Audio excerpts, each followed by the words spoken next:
¿Cómo llegaste a ser tú? Hablemos de nuestro camino, el que hemos construido con avances y retrocesos. Juntos, trataremos de explicar cosas que mucha gente no conoce sobre nuestro mundo. Conoceremos mitos, nos reiremos de tabús. Bienvenidos a Together, con Milton Montoya, una crónica de los cambios vividos por lesbianas, gays, trans y bisexuales en el siglo XXI. Porque Together somos más perros.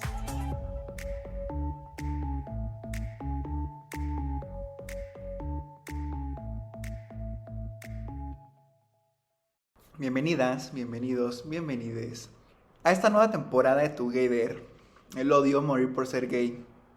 Si lo que contábamos sobre Irán y otros países de Oriente Medio daba escalofríos, debo de aclarar que la lista no termina ahí.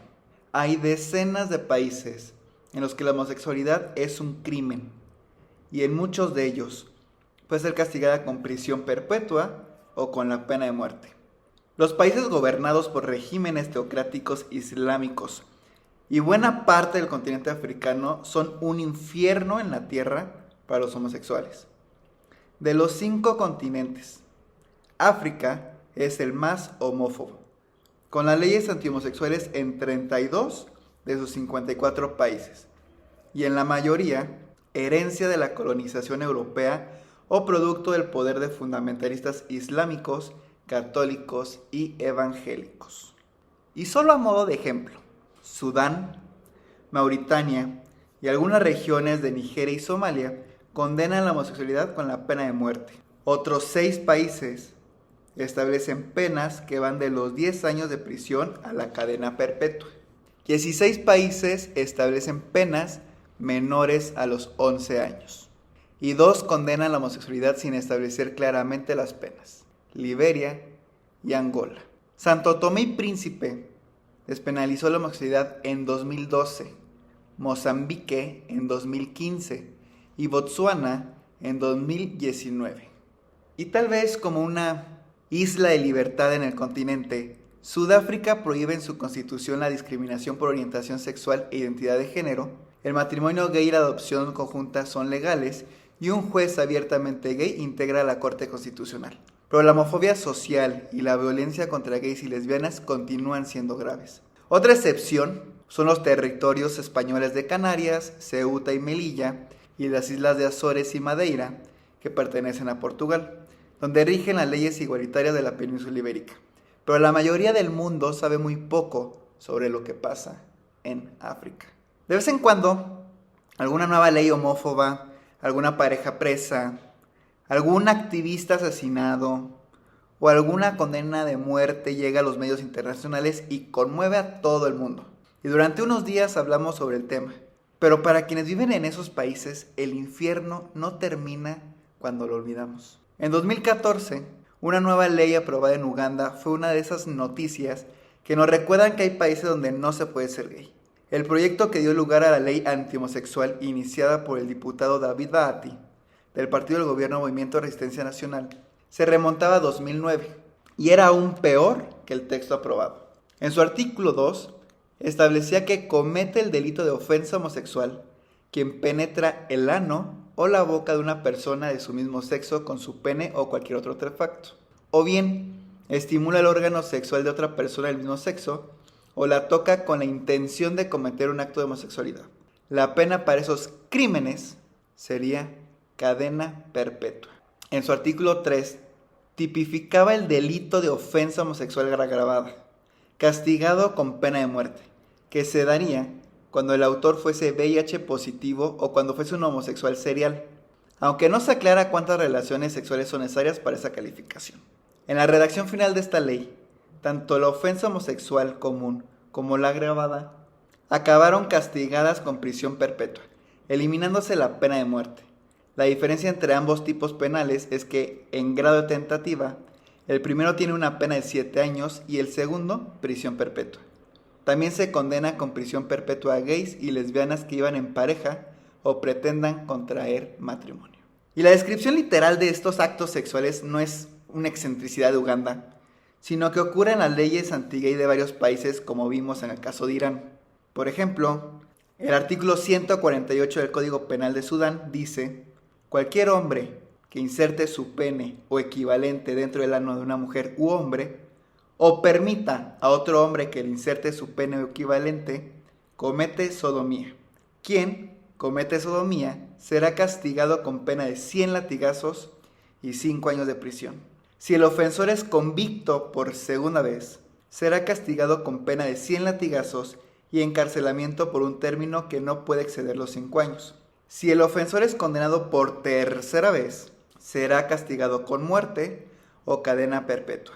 Otro detalle que aparece en algunas leyes de forma explícita es que en el caso de la homosexualidad masculina, quien cumple el papel de activo en la relación sexual es más culpable que el pasivo, que puede ser considerado partícipe o inclusive víctima, dependiendo de las circunstancias. La ley promulgada en 2014 por el presidente Yoweri Museveni prevé que los ugandeses que mantengan relaciones homosexuales fuera del país podrán ser acusados y se pedirá su extradición, y agrega otros delitos que alcanzan también a los heterosexuales. No solo es punible ser gay, también lo es no ser homófobo. Por ejemplo, si alguien sabe que un conocido suyo es gay y no lo denuncia, puede pasar 3 años en la cárcel. Quien alquile un cuarto, hospede un hotel o ayude de cualquier forma a una pareja homosexual puede ir preso 7 años. También se penaliza la promoción de la homosexualidad, que incluye cualquier tipo de activismo en favor de los derechos de gays y lesbianas, la creación de ONGs que defiendan nuestros derechos, donación de fondos para campañas contra la homofobia, así como cualquier tipo de actividad artística, realización de películas de temática gay, creación de sitios web orientados al público gay, producción o divulgación de pornografía, aplicaciones de relacionamiento para celulares o cualquier otra forma de divulgación de mensajes positivos sobre la homosexualidad. Solo por ponerles un ejemplo. Si este podcast se publicara en Uganda, podría ir a la cárcel entre 5 y 7 años y además tendría que pagar una multa. Y apenas días después de la promulgación de la ley anti-gay ugandesa, se generó un estado de pánico en la población homosexual. El diario sensacionalista Red Pepper publicó una lista de 200 sospechosos de ser homosexuales para que fuesen detenidos. Ya había ocurrido esto en 2010, cuando el semanario Rolling Stone, que nada tiene que ver con la conocida revista, publicó una lista de 100 supuestos homosexuales con sus fotos y direcciones y el titular: ahórquenlos. El juez Vincent Musoke Kibuka les prohibió continuar publicando listas de gays, pero llegó tarde. El activista gay David Kato, que había aparecido en la portada del tabloide, fue asesinado en su casa.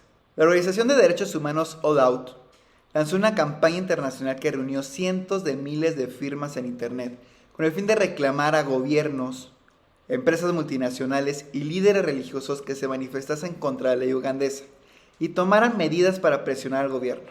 Eso es un trabajo importantísimo que All Out hace siempre que una ley de este tipo es aprobada o está en tramitación en algún país. Y algunas entidades y gobiernos reaccionaron, lo que provocó prejuicios financieros al gobierno de Museveni.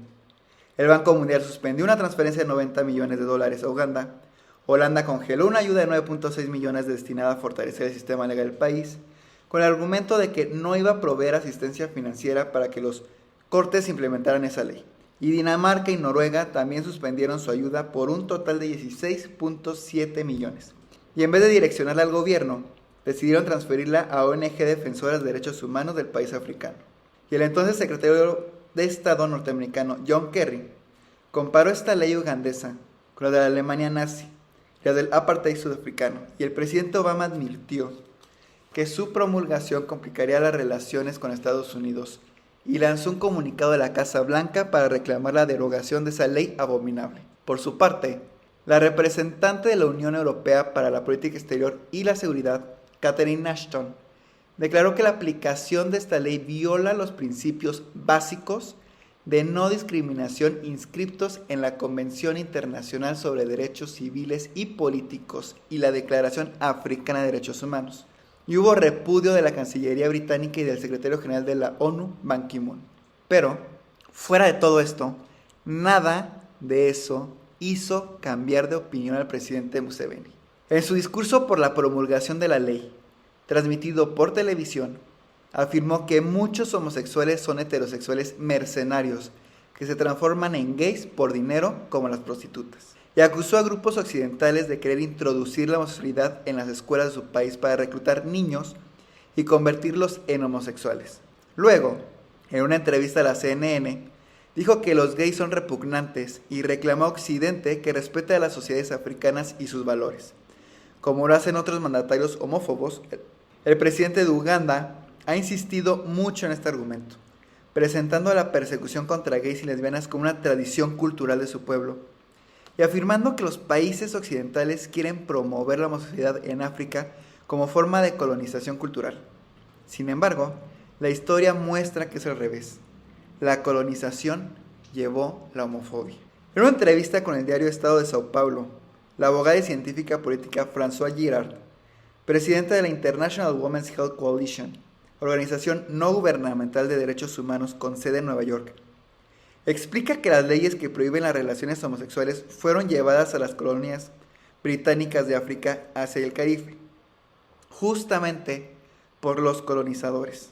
En el caso de Uganda, el artículo 145 del Código Penal tomó como base un artículo semejante incluido por el Imperio Británico en el Código Penal de la India de 1860, que es el infame artículo 377. La verdad es que la primera colonización cultural de África sucedió en el siglo XIX, cuando las leyes antisodomía fueron llevadas al continente por los británicos.